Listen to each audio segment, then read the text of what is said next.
ओम ह्रीं अरहम णमो जिनाणम। गाथा नंबर 149। मनुष्य गति का स्वरूप।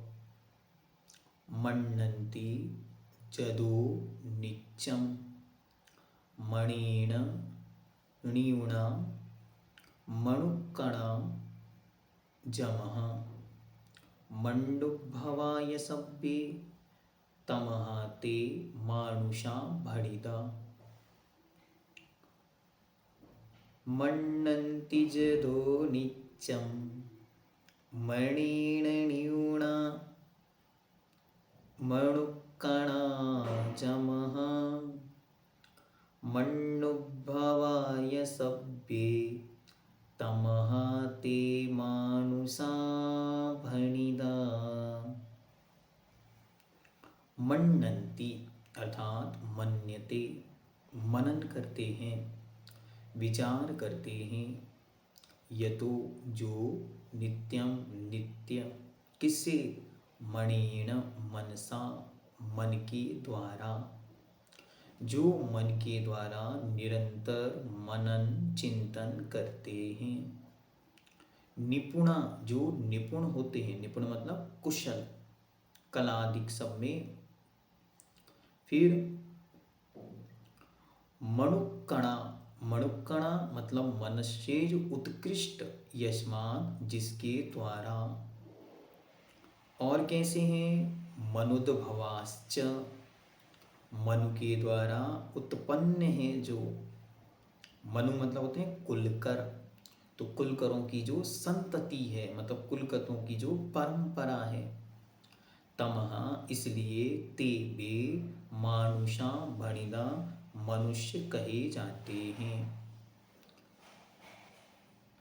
जो नित्य ही हे उपाधि, हे मतलब छोड़ने योग्य, उपाधि मतलब ग्रहण करने योग्य, तत्व मतलब वास्तविक वस्तु का स्वभाव, और अतत्व मतलब अवास्तविक स्वभाव। आप्त मतलब अरिहंत भगवान, और अनाप्त मतलब अरिहंत भगवान के विपरीत। धर्म अर्थात अहिंसामयी धर्म, अधर्म अर्थात उस धर्म से विपरीत आदि का विचार करें। मन्नन्ति जो मनन करते हैं, चिंतन करते हैं, निरंतर विचार करते हैं।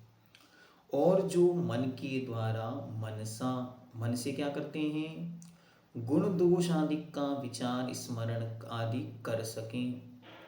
जो पूर्वोक्त मन के विषय में उत्कृष्ट हों। मणुकणा मन में जो उत्कृष्ट हों, शिल्प कला आदि में कुशल हों। न्यूणा, न्यूणा मतलब निपुणा, जो निपुण हो, कला आदि में जो निपुण हो, तथा युग के आदि में जो मनुओं से उत्पन्न हो। मणुभवा, मन से जो मनुओं से उत्पन्न हो, मतलब जो मनु मानी गए हैं 14 कुलकर, उनके माध्यम से जिनकी संतति ज्ञान परंपरा चल रही हो, उनको मनुष्य कहते हैं। कितना अच्छा लग रहा है। हाँ, हमारा लक्षण है। अब हम में इनमें से कितने लक्षण है वो विचारणीय है। लक्षण किसका है? लक्षण हमारा है। कौन कह रहा है? भगवान नेमिचंद महाराज। अपना लक्षण क्या? अपना लक्षण ये। बड़ा अच्छा लगा, हाँ बहुत अच्छा लगा। जो मन्यते, विचार करते, किसका? विवेक अविवेक का, तत्व अतत्व का, जो विचार करते हैं धर्म अधर्म का। जो कैसे हैं? निपुणा, अपने कार्य में निपुण हैं। जो कैसे हैं? मणुकणा, अपने अपने मन में उत्कृष्ट हैं, क्योंकि मन तो त्रियंचों के भी हो सकता है, तो मन में जो उत्कृष्ट हैं।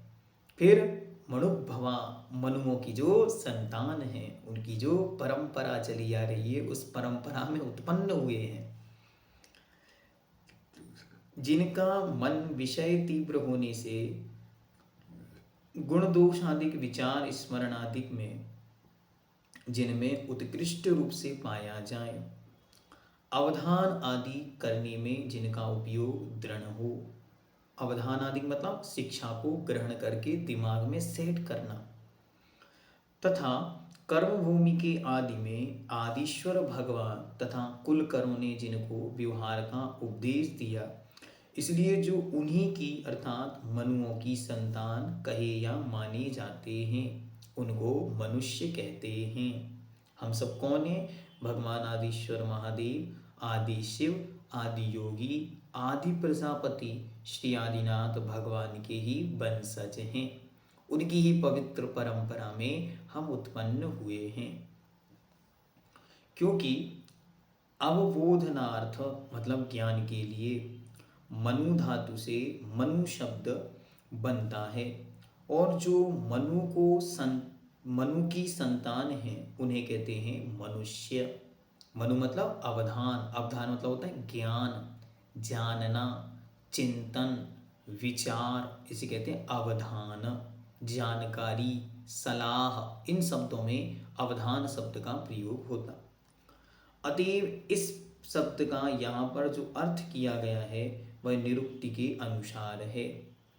लक्षण की अपेक्षा से अल्पारंभ परिग्रह के परिणामों द्वारा संचित मनुष्य आयु और मनुष्य गति नाम कर्म के उदय से जो अढ़ाई द्वीप के क्षेत्र में उत्पन्न होने वाले हैं उनको कहते हैं मनुष्य। देखिए, हर चीज को एक ग्रंथ पढ़ने के बाद आप और हम ये निर्णय कर लें कि हर चीज के अनेक दृष्टियों से अनेक लक्षण होते हैं और एक ही शब्द अनेकार्थवाची होता है।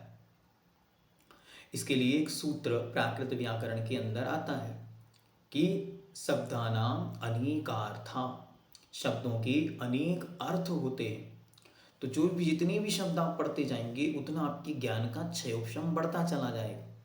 एक ही गति पहले भाग में कुछ और थी, चतुर्थ ईयर में कुछ और हो गई, और सप्तम वर्ष में वो गति बदल गई।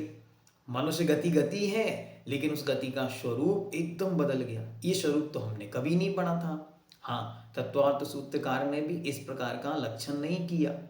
उसके पूर्व में सिद्धांत प्रवेशिका आदि भी पढ़ते थे, तब भी वहाँ इस रूप में लक्षण नहीं था। हाँ, तो ये निरुक्ति पूर्वक है। निरुक्ति क्या कहलाती है? शब्द की उत्पत्ति का पूरा जो सिस्टम है उसके अनुसार। ये ज्ञान विज्ञान मन पवित्र संस्कार आदि की अपेक्षा अन्य जीवों से उत्कृष्ट हुआ करते हैं, जैसा कि निरुक्ति के द्वारा बतलाया गया है। इस गाथा में एक यतः शब्द है और दूसरा यस्मात् शब्द है। पहला यतः मतलब जदो और दूसरा जमहा। अर्थ दोनों शब्दों का एक ही अर्थ होता है, अतएव इनमें एक शब्द व्यर्थ पड़ता है, मतलब एक शब्द एक्स्ट्रा पड़ता है। वह एक्स्ट्रा पढ़कर विशिष्ट अर्थ का ज्ञापन कराता है कि यद्यपि लब्ध्या पर्याप्तक मनुष्यों में यह विशेष स्वरूप निरुक्ति अर्थ घटित नहीं होता, फिर भी उनको मनुष्य गति नाम कर्म मनुष्यायु के उदय रूप लक्षण मात्र की अपेक्षा से मनुष्य कहते हैं, ऐसा समझना चाहिए। आचार्यों ने शब्द दिया है तो कोई ना कोई विशेषता होगी, तो वो कहते हैं इसमें विशेषता ये जानो कि जो लब्ध्या पर्याप्तक मनुष्य हैं, यद्यपि वे मनुष्य तो हैं, लेकिन उनमें इनमें से कोई भी लक्षण घटित नहीं होता। इसलिए ऐसा मानो कि वे लोग केवल मनुष्य आयु और मनुष्य गति के उदय बसात मनुष्य हैं, बस ये लक्षण उनमें घटित हो रहा है, अन्य लक्षण उनमें घटित नहीं होता। ठीक है, तो इस प्रकार हम मनुष्य हैं, तो स्वाभिमान जागृत रहे। बचपन में एक गीत गाते थे, हम हैं मनु की संतान, याद है आपको? भूल गए? हम हैं मनु की संतान, और आगे चल के पंक्तियां थी, बहुत सुंदर गीत। बचपन में इसको पाठशाला के अंदर में पढ़ते थे, और वहाँ से संस्कार हमारे अंदर विकसित हुआ कि हम मनुष्य हैं। तो हम कौन हैं? हम पशुओं से भिन्न हैं। हम कौन हैं? हम अन्यों से भिन्न हैं। और फिर हमारे अंदर मन है, तो उस मन के माध्यम से निरंतर निपुणा क्या है? निपुणा कुछ अच्छा करने का कला, कुछ अच्छा बनने का पुरुषार्थ। एक बार हमको याद है, आचार्य महाराज के चरणों में बैठे थे, तो आचार्य महाराज कह रहे थे, सुनो, जीवन को काटना नहीं बनाना है। जैसे कोई किसी से पूछता, क्यों भाई क्या चल रहा है? कट रही है। बोलते ना, कट रही है। अरे ऐसी दुर्लभ मनुष्य आयु मिली और आप कह रहे हो कट रही है? कट रही नहीं, बनानी है। क्या बनानी है? जो आज तक भवों भवों में हमने अपना संस्कार नहीं बनाया, वैसे संस्कार को इस भव में बनानी है। सो ये आयु काटनी नहीं, बनानी है। ऐसा यह मनुष्य गति हमारी सार्थक हो, इस पवित्र भावना के साथ जैनम जयतु शासनम।